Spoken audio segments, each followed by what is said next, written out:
ניסיתם למכור את הנכס שלכם ולא הצלחתם? פרסמתם ביד 2 ולא קרה כלום?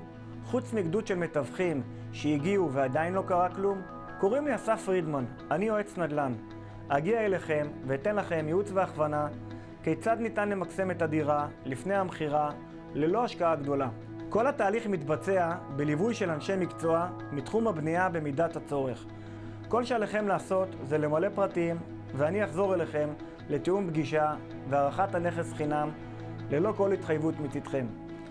יש ברשותי ניסיון רב בהשבחת דירות שנמכרו בעשרות אחוזים מעל המחיר הראשוני וצוות מיומן של בעלי מלאכה וניסיון רב במקסום נכסים.